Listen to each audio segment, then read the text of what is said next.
नमस्कार, आप सभी का स्वागत है हानिया स्टडी पॉइंट में।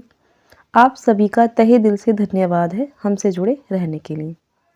फ्रेंड्स, इस क्लास में हम महाजनपद काल से बनने वाले महत्वपूर्ण प्रश्नों को पढ़ने वाले हैं जो सभी एग्जाम के लिए महत्वपूर्ण हैं। इससे पहले हमने सिंधु घाटी सभ्यता और वैदिक सभ्यता से महत्वपूर्ण प्रश्न पढ़ लिए हैं। वो क्लास चैनल पर अपलोड है, आप उसे जाकर देख सकते हैं। तो आइए देख लेते हैं प्रश्न नंबर 1। प्रश्न नंबर 1 है, सूची 1 को सूची 2 के साथ सुमेलित कीजिए। सूची 1 में महाजनपद दे रखे हैं और सूची 2 में राजधानी। गंधार की राजधानी है तक्षशिला, सूरसेन की है मथुरा, वत्स की है कौशाम्बी और कौशल की है श्रावस्ती। तो इसका आंसर है ए, ऑप्शन ए सही है। आगे देख लेते हैं प्रश्न नंबर हमारा 2। प्रश्न नंबर 2 है, हर्यक वंश के किस शासक को कुड़ी कहा जाता था? Option A Bimbisara, option B Udayan, option C Ajatashatru, option D इनमें से कोई नहीं। तो इसका आंसर है सी, ऑप्शन सी। हर्यक वंश के किस शासक को कुड़ी कहा जाता था? तो इसका आंसर है अजातशत्रु। आगे देख लेते हैं प्रश्न नंबर है हमारा 3। किस शासक ने गंगा और सोन नदियों के संगम पर पाटलिपुत्र नामक नगर की स्थापना की थी? Option A Ajatashatru, option B Udayan, option C Ashok, option D Ghananand. तो इसका आंसर है बी उदयन। आगे देख लेते हैं प्रश्न नंबर हमारा 4। प्रश्न है, शिशुनाग वंश का वह कौन सा शासक था जिसके समय में वैशाली में द्वितीय बौद्ध संगति का आयोजन किया गया? उसे काकवाण के नाम से भी जाना जाता है। Option A Shishunaga, option B Kalashoka, option C Nandivardhana, option D इनमें से कोई नहीं। तो इसका आंसर है बी कालाशोक। आगे देख लेते हैं प्रश्न नंबर है हमारा 5। प्रश्न है, 323 ईसा पूर्व में सिकंदर महान की मृत्यु हुई थी। तो इसका आंसर है बी बेबीलोन में। 323 ईसा पूर्व में सिकंदर महान की मृत्यु हुई थी बेबीलोन में। आगे देख लेते हैं प्रश्न नंबर है हमारा 6। प्रश्न है, सिकंदर महान एवं पोरस पुरुष की सेनाओं ने निम्नलिखित में से किस नदी के आमने सामने वालों तटों का पड़ाव डाला हुआ था? तो इसका आंसर है बी झेलम की। एक बार फिर पढ़ लेते हैं प्रश्न को। सिकंदर महान एवं पोरस पुरु की सेनाओं ने निम्नलिखित में से किस नदी के आमने सामने वाले तटों पर पड़ाव डाला हुआ था? तो इसका आंसर है झेलम नदी पर। आगे देख लेते हैं प्रश्न नंबर है हमारा 7।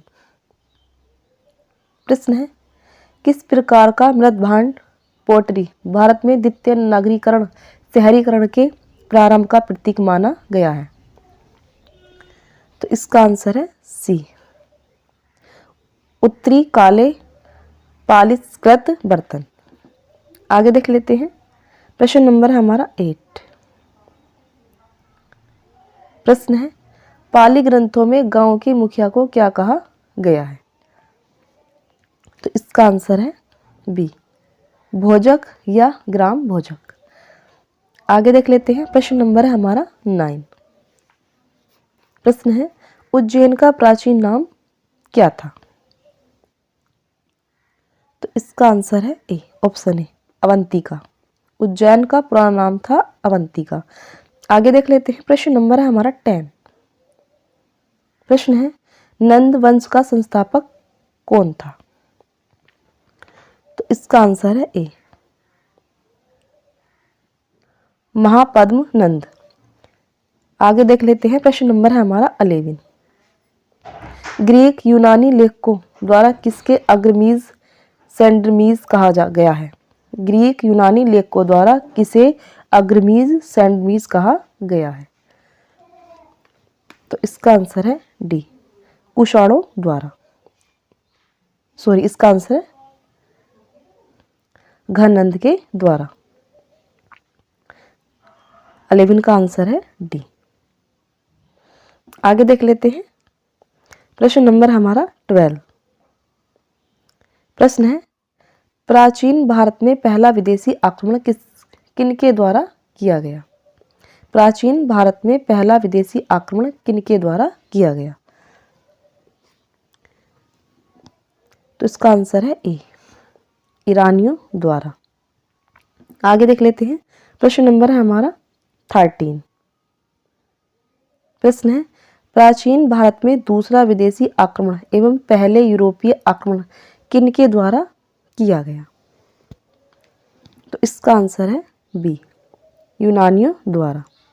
प्राचीन भारत में दूसरा विदेशी आक्रमण एवं पहला यूरोपीय आक्रमण किनके द्वारा किया गया था? तो इसका आंसर है यूनानियों द्वारा। आगे देख लेते हैं प्रश्न नंबर हमारा 14। प्रश्न है, ईरान के हकमनी वंश के किस शासक ने भारतीय भूभाग को जीतने के बाद उसे फारस साम्राज्य का 20वां प्रांत क्षत्रपी बनाया? तो इसका आंसर है बी, ऑप्शन बी सही है, डेरियस दायरबाहु फर्स्ट। आगे देख लेते हैं प्रश्न नंबर हमारा 15। प्रश्न है, हाइडेस्पस या विविस्ता आधुनिक नाम झेलम का युद्ध 326 बीसी किन किन शासकों के बीच हुआ? इसका आंसर है ए, सिकंदर एवं पोरस के मध्य। आगे देख लेते हैं प्रश्न नंबर है हमारा 16। प्रश्न है, सिकंदर ने भारत पर कब आक्रमण किया? तो इसका आंसर है 326 ईसा पूर्व, ऑप्शन ए सही है। आगे देख लेते हैं प्रश्न नंबर है हमारा 17।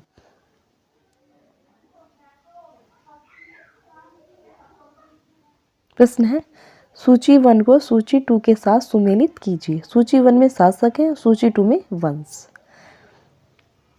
बताना कि ये शासक कौन से वंश के हैं।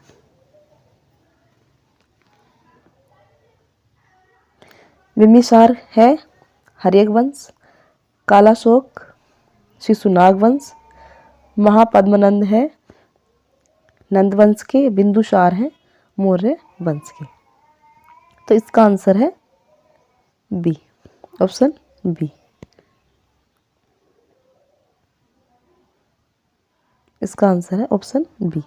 आगे देख लेते हैं प्रश्न नंबर हमारा 18। प्रश्न है, सूची 1 को सूची 2 के साथ सुमेलित कीजिए। सूची 1 में महाजनपद है, सूची 2 में आधुनिक क्षेत्र है। मगध, पटना व गया के जिले, वश इलाहाबाद, कौशल अवध है और अवंती मालवा है। तो इसका आंसर है ए, ऑप्शन ए सही है। आगे देख लेते हैं प्रश्न नंबर हमारा 19। प्रश्न है, मगध की प्रथम राजधानी कौन सी थी? तो इसका आंसर है ए, ग्रीवज या राजगृह। मगध की प्रथम राजधानी कौन सी थी? तो इसका आंसर है ग्रीवज या राजगृह। आगे देख लेते हैं प्रश्न नंबर है हमारा 20। किस शासक द्वारा सर्वप्रथम पाटलिपुत्र का राजधानी के रूप में चयन किया गया? किस शासक द्वारा सर्वप्रथम पाटलिपुत्र का राजधानी के रूप में चयन किया गया? तो इसका आंसर है ए, उदयन द्वारा। आगे देख लेते हैं प्रश्न नंबर हमारा 21। प्रश्न है, 16 महाजनपदों की सूची उपलब्ध है। तो इसका आंसर है बी, ऑप्शन बी सही है, अगुंतर निकाय में। 16 महाजनपदों की सूची उपलब्ध है अगुंतर निकाय में। आगे देख लेते हैं प्रश्न नंबर है हमारा 22। प्रश्न है, निम्नलिखित में से मगध का कौन सा राजा सिकंदर महान का समकालीन था? निम्नलिखित में से मगध का कौन सा राजा सिकंदर महान का समकालीन था? तो इसका आंसर है बी, घनानंद। आगे देख लेते हैं, प्रश्न नंबर है हमारा 23। प्रश्न है, प्रथम मगध साम्राज्य का उत्कर्ष किस सदी में हुआ था? तो इसका आंसर है 6ठी सदी ईसा पूर्व। प्रथम मगध साम्राज्य का उत्कर्ष किस सदी में हुआ था? 6ठी सदी ईसा पूर्व। आगे देख लेते हैं, प्रश्न नंबर है हमारा 24। प्रश्न है, सिकंदर की भारत में सफलता के निम्न कारण थे। भारत में तब कोई केंद्रीय सत्ता नहीं थी, उसकी सेना श्रेष्ठ प्रकार की थी, उसे देशद्रोही भारतीय शासकों का सहयोग मिला, वह एक अच्छा प्रशासक था। तो इसका आंसर है डी।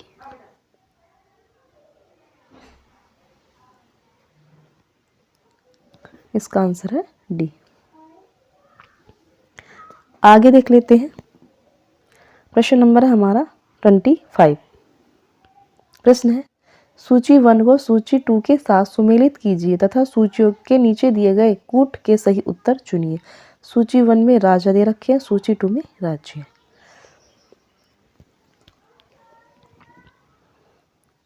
तो प्रद्योत जो था ये अवंती का राजा था, उदयन, वश, प्रसेनजीत कौशल, अजातशत्रु मगध। तो इसका आंसर है सी, ऑप्शन सी। ए का 3, 2 का 2, सी का 4 सही है। तो इसका आंसर है सी। आगे देख लेते हैं, प्रश्न नंबर है हमारा 26। प्रश्न है, अभिलेखीय साक्ष्य से प्रकट होता है कि नंद राजा के आदेश से एक नहर खोदी गई थी। तो इसका आंसर है सी, कलिंग में।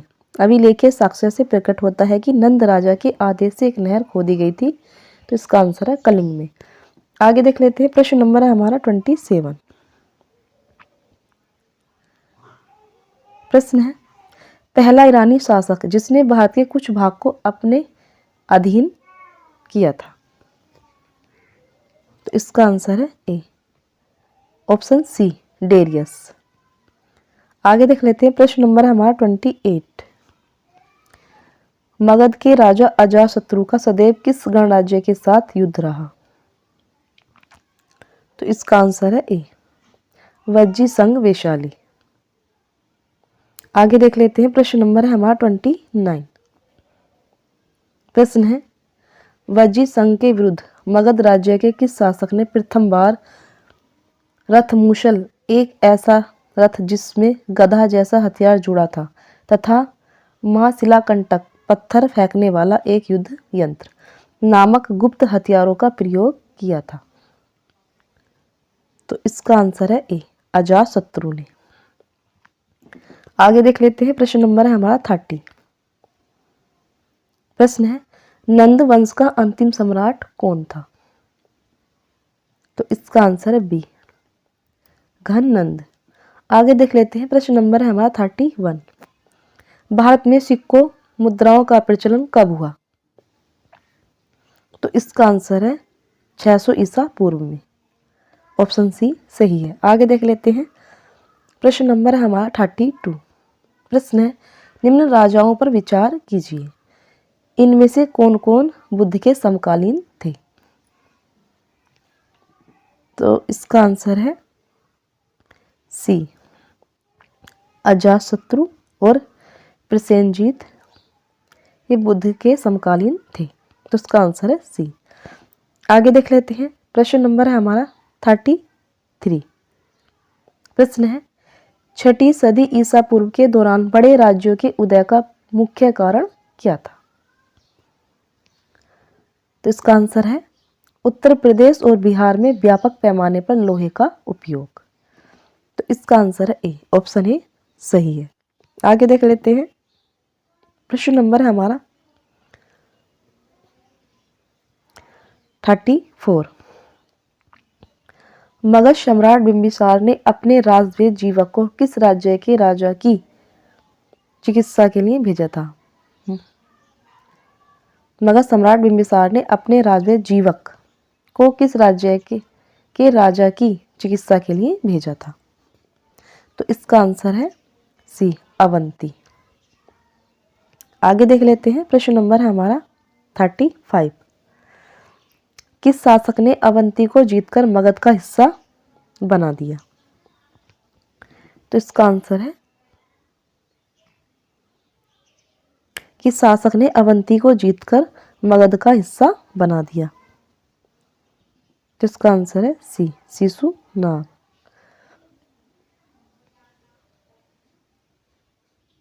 आगे देख लेते हैं, प्रश्न नंबर है हमारा 36।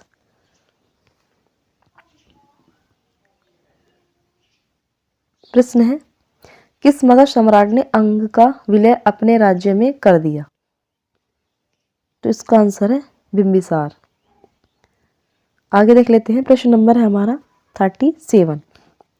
शिशुनाग ने किस राज्य का विलय मगध साम्राज्य में नहीं किया? तो इसका आंसर है डी, काशी।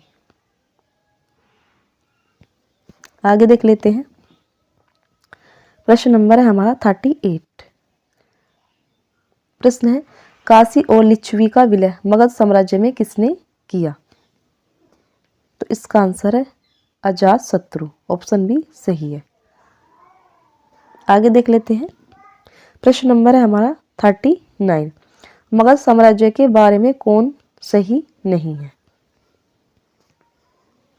तो इसका आंसर है इनमें से कोई नहीं। आगे देख लेते हैं, प्रश्न नंबर है हमारा 40। प्रश्न है, सिकंदर ने आक्रमण के समय उत्तर भारत पर निम्नलिखित राजवंशों में किस एक का शासक था? सिकंदर के आक्रमण के समय उत्तर भारत पर निम्नलिखित राजवंशों में से किस एक का शासक था? तो इसका आंसर है नंद, ऑप्शन ए सही है। आगे देख लेते हैं, प्रश्न नंबर है हमारा 41। निम्नलिखित में कौन सा एक ईसा पूर्व 6ठी सदी में प्रारंभ में भारत का सर्वाधिक शक्तिशाली नगर राज्य था? तो इसका आंसर है मगध, ऑप्शन डी सही है। आगे देख लेते हैं, प्रश्न नंबर है हमारा 42।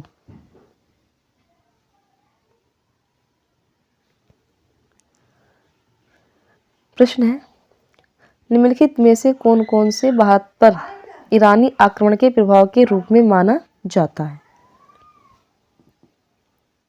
खरोष्टी लिपि का प्रचार, अभिलेख उत्कीर्ण करने की कला का प्रचार, ईरानियों की छत्र प्रणाली का प्रचार, घंटा आकार के गुंबज की कला का प्रचार, स्त्री अंगरक्षकों की नियुक्ति। तो इसका आंसर है डी, ऑप्शन डी सही है। आगे देख लेते हैं, प्रश्न नंबर है हमारा 43। प्रश्न है, निम्न में से कौन सा एक सिकंदर के आक्रमण का प्रभाव नहीं था? तो इसका आंसर है, उसने भारत को यूनान की रियासत बनाया। उसने भारत को यूनान की रियासत बनाया, ये आक्रमण का प्रभाव नहीं था। आगे देख लेते हैं, प्रश्न नंबर है हमारा 44। प्रश्न है, निम्नलिखित में से किस राज्य में गणतंत्रात्मक शासन व्यवस्था नहीं थी? निम्नलिखित में से किस राज्य में गणतंत्रात्मक शासन व्यवस्था नहीं थी? तो इसका आंसर है मगध, ऑप्शन डी सही है। आगे देख लेते हैं, प्रश्न नंबर है हमारा 45। निम्नलिखित में से किसे सेनिया नियमित और स्थायी सेना रखने वाला कहा जाता है? तो इसका आंसर है बिंबिसार। आगे देख लेते हैं, प्रश्न नंबर है हमारा 46। निम्नलिखित में से किसे उग्रसेन भयानक सेना का स्वामी उग्रसेन कहा जाता था? तो इसका आंसर है ऑप्शन ए, महापद्मानंद। महापद्मानंद को क्या कहा जाता था? उग्रसेन कहा जाता था। तो आगे देख लेते हैं, प्रश्न नंबर है हमारा 47। प्रश्न है, डेरियस दायर बाहु फर्स्ट ने 516 BC में सिंधु के तटवर्ती भूभाग को जीतकर उसे ईरान का 20वां क्षत्रिय प्रांत बनाया, उससे कितना राष्ट्र प्राप्त होता था? तो इसका आंसर है 360 टेलिन। ऑप्शन ए सही है। आगे देख लेते हैं। प्रश्न नंबर है हमारा 48। प्रश्न है, निम्नलिखित में से कौन सिकंदर के साथ भारत आने वाला इतिहासकार नहीं था? तो इसका आंसर है डी, हेरोडोटस। आगे देख लेते हैं। प्रश्न नंबर है हमारा 49। प्रश्न है, महाजनपद काल में श्रेणियों के संचालक को कहा जाता था? तो इसका आंसर है श्रेष्ठी। ऑप्शन ए सही है। महाजनपद काल में श्रेणियों के संचालन को कहा जाता था श्रेष्ठी। आगे देख लेते हैं। प्रश्न नंबर हमारा 50। गृहपति का अर्थ है? तो इसका आंसर है धनी किसान। ऑप्शन ए सही है। आगे देख लेते हैं। प्रश्न नंबर है हमारा 51। प्रश्न है, सूची 1 को सूची 2 के साथ सुमेलित कीजिए। सूची 1 और सूची 2। अष्टकुलप परामर्शदायी संस्था, परामर्शदायी संस्था। अष्टकुल है परामर्शदायी संस्था। महापात्र उच्च कोटि के अधिकारी। बलिसाधक किसानों से कर वसूलने वाला अधिकारी। सोशिकल को सुलाध्यक्ष को कहा जाता है शिल्पियों व व्यापारियों के शुल्क या चुंगी वसूलने वाला अधिकारी। तो इसका आंसर है ए। ऑप्शन ए सही है। आगे देख लेते हैं। प्रश्न नंबर है हमारा 52।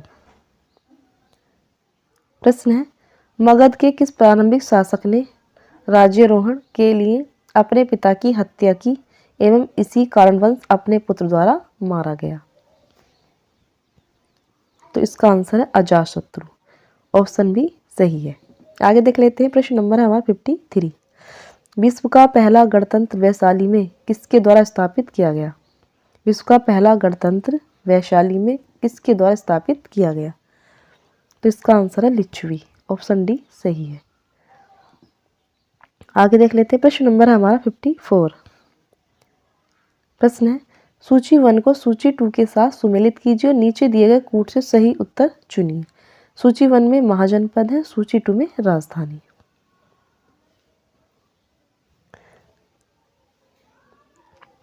कुरु है, इंद्रप्रस्थ, पांचाल है, ऐच्छित्र, कौशल है, कौशाम्बी और वत्स है साकेत।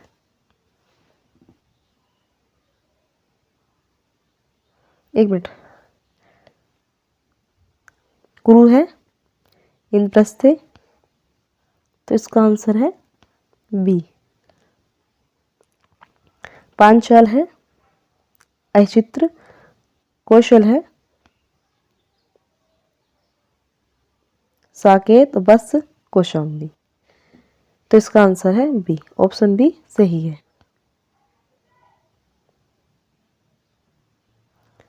आगे देख लेते हैं। प्रश्न नंबर हमारा 55। प्रश्न है, निम्न में से कौन एक बौद्ध ग्रंथ 16 महाजनपदों का उल्लेख करता है? तो इसका आंसर है अगुंतर निकाय। ऑप्शन ए सही है। प्रश्न नंबर है हमारा 56। 6ठी शताब्दी ईसा पूर्व का मत्स्य महाजनपद स्थित था? तो इसका आंसर है बी, राजस्थान में। फ्रेंड्स, ये थे हमारे 56 प्रश्न। आपको कैसे लगे कमेंट्स बॉक्स में ज़रूर बताएं। आपने कितने प्रश्नों को सही किया है ये भी हमें कमेंट्स बॉक्स में ज़रूर बताएं। अगर आप चैनल पर नए हैं तो चैनल को सब्सक्राइब, वीडियो को लाइक और शेयर जरूर कीजिए। धन्यवाद।